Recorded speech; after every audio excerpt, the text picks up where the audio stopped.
Hello everyone, hope you're all having a great day today as we finally entered the new year of 2025. And what better way to open up the new year than with a new what if video from me, the Empyrean. Another mystery, another possibility, a path untrodden that we now get to explore.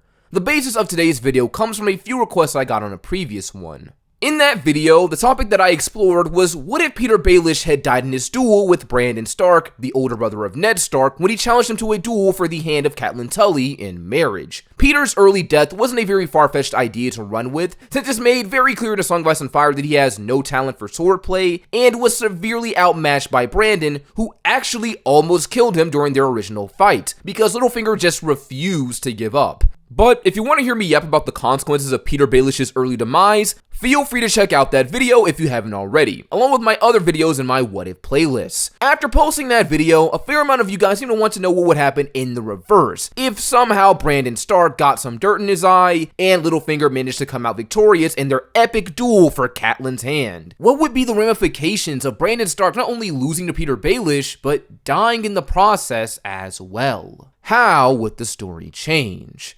Now, I say dying because, in my opinion, that is the only way I see this fight ending if Littlefinger is going to come out the victor. From what we know about Brandon and what kind of guy he was when he was alive, there is no way he would ever surrender to a twig like Petyr Baelish. This is the same guy who was willing to go to King's Landing and tell the Crown Prince to come out and die in his own home. And he had the audacity to say this in front of his father, who just so happened to be the king. It's even stated that he had to be restrained at Harrenhal after Prince Rhaegar named Lyanna as his Queen of Love and Beauty over his wife Elia.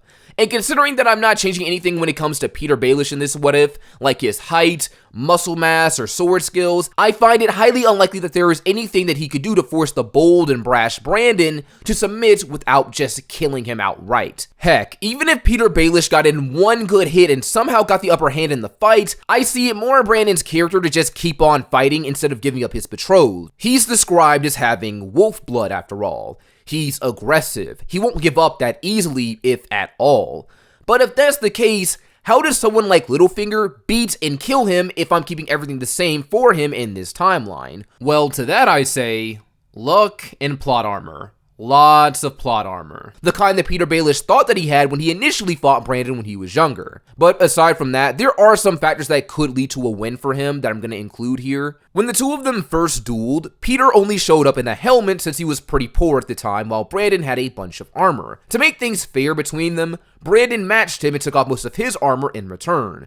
So we can say that with the lack of armor, Littlefinger can actually make a fatal blow on him. And we'll also add some environmental factors as well. The Riverlands is a pretty wet place, I would say. I mean, it's literally in the name, river, and it would be reasonable to assume that there is some mud lying around here. Under those circumstances, it might be harder for someone to find their footing. Then we're also going to tweak Brandon a bit to make this possible as well. He's still going to be a bigger man, stronger, and a better fighter, but it's the mindset that I'm looking to alter here. While Brandon is a hothead, he did seem to be honorable to a certain extent, since he tried to even things out with Littlefinger by ditching his armor. But in this timeline, I'm gonna say that Brandon is a bit more arrogant. His honorable actions are more rooted in haughtiness instead of fairness. He ditches his armor not to even the playing field, but to mock Littlefinger. And when the fight starts, he toys with him. He's not really taking him seriously because in his mind, Petyr is just so pathetic. It's like what happens with Gerald Bracken and Willem Blackwood in House of the Dragon, two very minor characters who get into a fight in Season 1. You have one guy who is older, obviously stronger, and it's clear that the little guy is obviously out of his league.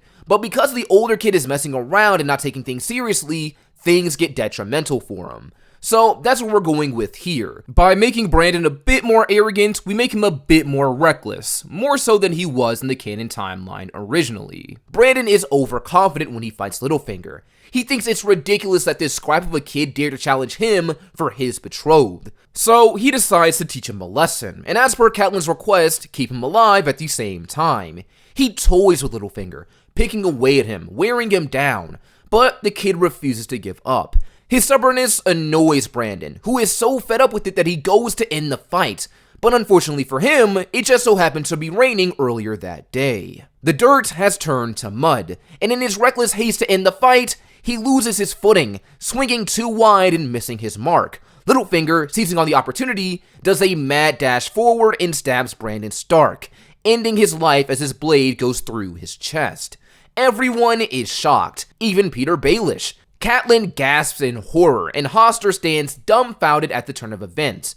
Petyr has done the impossible and killed the heir to Winterfell. He stands triumphant, having finally won his true love for himself. But instead of celebrating with him over such a joyous occasion, Catelyn is too busy cradling the dead body of Brandon. Of course, Petyr thinks it's a waste of time after all. There's no point in mourning what was. He's the hero of the story. He overcame the odds and freed his true love from the evil Stark, the man she was forced to marry. She should be thanking him. Instead of some northern brute, she's gonna marry him now. Right? Wrong. I think that this is the very first thing that we need to address when it comes to this alternate timeline. With the death of Brandon Stark, Catelyn's betrothal does come into question. After all, the whole duel was for her hand in marriage. Since Littlefinger won, you think, as per the terms of the duel, he would be the one to marry Catelyn, right? But if I'm being entirely honest, there is no way that this would ever happen. Realistically speaking, Hoster Tully, the father of Catelyn, has absolutely no reason to abide by the terms of Petyr Baelish's duel. For starters, this was between him and Brandon, and neither of them have the authority to barter off his daughter's hand in marriage. This was a deal made by Hoster Tully and Rickard Stark, so it's not up to their children or wards to decide the terms of Catelyn's engagement. Second, Hoster is a very ambitious man. Before the rebellion broke out, he was making 2 high-profile matches for his daughters. Catelyn was supposed to go to the Starks, and before he joined the Kingsguard, Lysa was actually supposed to marry Jaime Lannister. The Starks are well respected, and the Lannisters are the richest family in the realm. Contrast that with Petyr Baelish, who literally comes from nothing, and there is nothing to be gained by marrying his oldest daughter to him. Wealth, armies, prestige, things that these High Lords value, things that Littlefinger does not have and is a long way from having at all. Now, you may ask yourself, wouldn't Hoster be honor-bound to accept the match because Brandon agreed to the duel? No. Honor can be very cheap in Westeros, and as we've seen time and time again with some people, honor is only worth something when there's something to be gained from it. This is something that even happens with Hoster Tully himself. In the books, when they were kids, Littlefinger actually slept with Lysa Tully after his duel with Brandon and got her pregnant. Honor would typically demand that he marry her as a result of this. This is what happens with Robb and Jane Westerling in the books, Talissa in the show. He ended up sleeping with her and as a result felt honor-bound to marry her because of it. But Hoster doesn't follow the same rules. When he found out about the pregnancy, he made Lysa drink moon tea to get rid of the child, and then sent Petyr away. So once again, he has no obligation to honor this match if he doesn't want to. After all, who's gonna force him to? Petyr and his father with their low status and non-existent resources? The honorable and ambitious Rickard Stark, who is definitely not going to be happy about hearing of his son's death? Sure, in your dreams. There is no way that this match is ever going to happen. And that's not even mentioning the fact that Catelyn wouldn't even want to marry Petyr if he won the duel anyway. Him killing Brandon won't magically change her mind about him. If anything, it would just make their relationship worse. Even if Brandon was a bit more arrogant in this timeline, he was still the guy she was going to marry. And personal feelings aside, Catelyn wanted to do her duty to her family by marrying Brandon. She says so in the books. She took her duty in stride. So by killing Brandon, Littlefinger has interfered with her duty to her family and is kind of harming them as a result. So those are my thoughts on a possible marriage between the two of them in this timeline. And before anyone complains in the comments, I'd like to remind you guys that the topic of today's video is what if Petyr beat Brandon, not what if he married Catelyn. Though, just because I won't tackle that possibility today, doesn't mean I won't do it in the future. But I digress. The aftermath of the duel would be pretty bad for Petyr.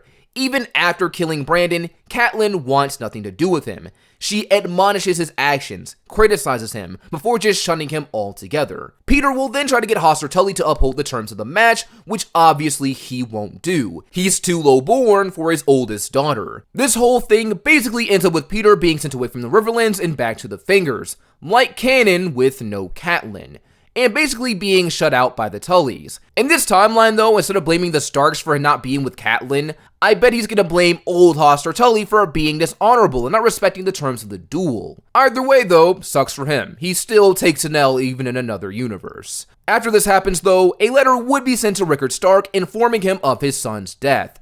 a truth that utterly shatters him. He would make his way to the Riverlands quickly to receive the remains of his son and take him back home. He would also send word to his second son, Ned, who is currently in the Vale, and ask him to meet him there. After all, this is his big brother, and Ned is now heir to Winterfell. Best he come home now. There would be a lot of questions about Brandon's death once father and son arrive in the Riverlands, and assuming that Hoster tells him the whole truth about the duel and the wager, instead of saying something like it was a training accident, I do believe that Rickard would be furious, but ultimately understanding that Brandon basically did this to himself and not pursue action against Littlefinger. Though, do not bring that kid around him, or something bad might happen. But, as I said earlier, when it comes to the betrothal, like Hoster Tully, Rickard Stark has no real reason to abide by the duel's terms, since it was without his knowledge or his consent. So he'll still be set on a Stark-Tully match, especially when he finds out from Hoster that his daughter Catelyn also has no desire to marry Littlefinger at all, and is eager to fulfill her duty to her family. So if Rickard still goes through with the deal, then Ned and Catelyn are still set to be married after the death of Brandon, just much earlier in this timeline. Once this deal is made, the Starks will then make arrangements to go back to Winterfell and have a funeral for Brandon. It's also around this time where they hit the road back north that I would say that they also receive word of Lyanna's abduction. Originally, it was just Brandon who got this information and went ahead to King's Landing, but we don't know why it was just him at first and who sent it to him. Regardless though, I'm gonna keep this the same, and I still think that the information would get to Rickard and Ned. And this is actually where I think the story might see a fair amount of changes as a result of Brandon Stark's early death. Depending on how quick they are to believe this information, upon hearing the news of Lyanna's abduction via Prince Rhaegar, the Starks will want to pivot and head for the capital. But still sore from losing his son, and now having his daughter seemingly taken against her will, I don't think that Rickard Stark would be eager to put another child at risk. So he sends Ned back home with Brandon's remains, and heads to see King Aerys about getting his daughter back by himself, if she has indeed been taken by Prince Rhaegar. This is a pretty important event, because depending on how this meeting goes, the rebellion may end up changing a fair amount. While the kidnapping of Lyanna was the catalyst for a lot of these events, it was the deaths of Rickard and Brandon Stark at the hands of the Mad King Aerys that set everything else into motion, and their deaths were arguably caused because of Brandon himself. Brandon Stark was a hothead who basically gunned for the capital as soon as he heard that his sister might have been kidnapped, and then proceeded to threaten the royal family by telling Prince Rhaegar to come out and die. Because of this, he was taken prisoner and treated as a criminal. Then his father was summoned to court to answer for his son's crimes, and he demanded a trial by combat to save Brandon. King Aerys accepted and chose that fire would be his champion, burning Rickard and then having Brandon strangle himself to death trying to save his dad. But if Brandon died, courtesy of Littlefinger, this obviously can't happen. I believe that Rickard Stark has enough self-control to not threaten the royal family, so he won't be taken for supposedly conspiring to kill the crown prince. Nor can he demand a trial by combat for a crime that was not committed by a member of his family. Rickard would be careful with how he speaks to King Aerys, unlike his son as he tries to ascertain the truth of Lyanna's disappearance. If I'm being honest, Aerys didn't really seem to care about the disappearance of Lyanna, if he even knew about it at all. It's likely that he just denies having any involvement in her going missing, or any knowledge of where his son took her, if he did so at all. Aerys wouldn't take the issue seriously, and would basically just dismiss Rickard's concerns because he doesn't care about his daughter or what happened to her. He'd see it as a waste of time, hearing, and just laugh him out of court. Probably saying that even if Rhaegar did take Lyanna, he's the blood of the dragon and they can do as they please. Aerys was a very lustful man during his reign and slept around quite a bit, even lusting after women who were already married, like Joanna, the wife of Tywin Lannister. So to him, Rhaegar taking what he wanted and taking after him in that regard wouldn't be seen as that big of an issue. This would obviously infuriate Rickard since his daughter is missing, but if he plays it safe and doesn't provoke the king, he should be able to escape King's Landing with nothing more than a bruised ego. He'll make his way back north and inform his son Ned that he basically got nothing out of going to King's Landing. Now, we don't know who tipped the Starks off originally to Lyanna's abduction, if it was an anonymous tip, or made by someone close to them that they actually trusted. But as the Starks put Brandon to rest in the crypts of Winterfell, they will begin to question if the information about Lyanna's taking is really accurate. Do they have any proof that Prince Rhaegar did it, or would have done it, outside of that one time he named her as Queen of Love and Beauty at Harrenhal? If they are really convinced that she was taken and didn't just run off, I think there would be talks of taking more drastic actions, like a possible rebellion. But if so, the reasoning would seem kind of flimsy to Rickard if they wanted to garner support against the crown. They want to raise an army against the king to get back one girl who may or may not have been taken by the crown prince, as opposed to canon where not only was a girl taken, her father and brother, lords of the north, were burned alive and killed. And then the Mad King demanded the deaths of the new heir to Winterfell and the Lord of Storm's End, forcing Jon Arryn to rise up and defend them. There were a lot of dominoes that fell to make the rebellion happen, and while the Starks would still have allies like the Tullys through Catelyn and the Baratheons through Robert who would want Lyanna back, I can't help but feel like things would be different with someone else at the helm of it all. In this timeline, Rickard Stark is still at the helm of his family, not his son, and ultimately if Aerys ever pushes Jon Arryn into action by wanting to kill Ned and Robert, then it makes the most sense to me that a rebellion taking place would really be up to Lord Stark. Does he really want to start a war over his missing daughter, who the king claims to not know the whereabouts of, and with the only information he has being kind of questionable since they don't have any solid proof that Rhaegar actually took Lyanna away? In my opinion, I don't think that Rickard would go for rebellion, at least not until he has more information and knows for certain that Prince Rhaegar actually took his daughter, and if he can't get her back without escalating things and putting thousands of lives at risk, if they would even choose to follow him to begin with. So because Brandon dies early, the rebellion is put off for the time being. And really, if I'm being honest, I would even venture to say that it doesn't happen in this timeline at all. The reason I say this is because, in the books, Rhaegar did seem to be planning to overthrow his father Aerys, at least until the rebellion started and he was basically forced to hold off on said plan until it was all over. With none of the big players of the original rebellion marching off to war, I would say that Rhaegar in this timeline expedites his plans to overthrow his father and oust him from power, without the looming threat of battle. When this happens and the Mad King is removed from power, be it through a council or a hostile takeover, Rhaegar will take the throne, after which he will summon the Starks to court and open up to them about what happened to Lyanna, since they would have been looking for her this entire time, and him as well since he basically disappeared too. I also think that it's important to note that because of the differences in time that occur in this timeline due to there being no rebellion, Lyanna wouldn't have given birth yet and would still be alive to help Rhaegar explain what's going on. So they ultimately break the news of their secret marriage to the Starks and the rest of Westeros together. This would honestly be very problematic for them to do. While it would be good to know that Rhaegar didn't just kidnap Lyanna, it still wouldn't go over well that he basically abandoned his wife Elia for another woman, who is still alive along with her children since Tywin didn't get a chance to kill them in this timeline. Lyanna was promised to someone else. Are the people just supposed to accept that the two of them got married without anyone else's knowledge or consent? Is Dorne just supposed to be okay with the fact that he discarded their sister and made some other woman his queen? And before someone says it in the comments, even though Dorne is more accepting of extramarital relationships and taking lovers, that is not what Rhaegar did here. He did not take another lover. He took a new queen and set aside the mother of his children. Doran Martell would not be pleased about this, especially since Doran Martell was angry with Rhaegar for naming Lyanna Queen of Love and Beauty over Elia in canon. So I can only imagine how he would feel when she gets supplanted by another woman for the title of queen. Then there's Robert Baratheon, who was promised to and in love with Lyanna. He wouldn't take this new relationship lying down. He would be outraged and heartbroken that Rhaegar took the woman that he wanted, and that said woman seems to want nothing to do with him in return. Though there's nothing he could really do about it at this point unless he wants to start a war for Lyanna who does not want him, this whole scenario would create long-standing tension and issues between the Baratheons and the crown. Then, aside from that, there's also the issue of Jon Snow. He will still be born in this timeline and Lyanna will still die, leaving Rhaegar queenless once again. While his father would be the king, and his mother was technically queen through her marriage to him, there would still be a lot of scrutiny surrounding his birth. Some people may not consider him to be a prince, but more of a glorified bastard, since I doubt too many people would be eager to accept the idea that Rhaegar got his first marriage annulled in secret and then remarried some random Stark woman. Even though there is documentation to prove this, it would still be a hard pill to swallow for the people of Westeros. But ultimately, since Rhaegar is in power, regardless of what people think of him, Jon's status would be whatever he wanted it to be.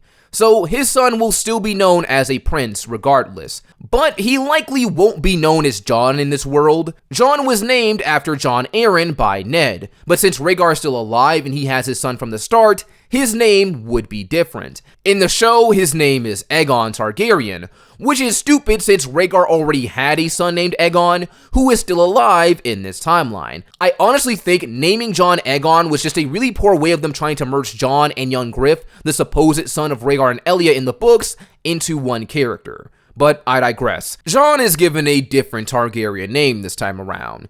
Some people theorize that in the books his name would be Aemon Targaryen, after Maester Aemon, since he and Rhaegar were pretty close friends before he died. Which I suppose makes sense. And no, as cool as it is, I don't think that his name would be something like Jaehaerys, since I guarantee that the main reason people want it to be that is to keep the J from Jon. But either way, with Brandon dying so early, this basically prevents the rebellion and keeps the Targaryens in power.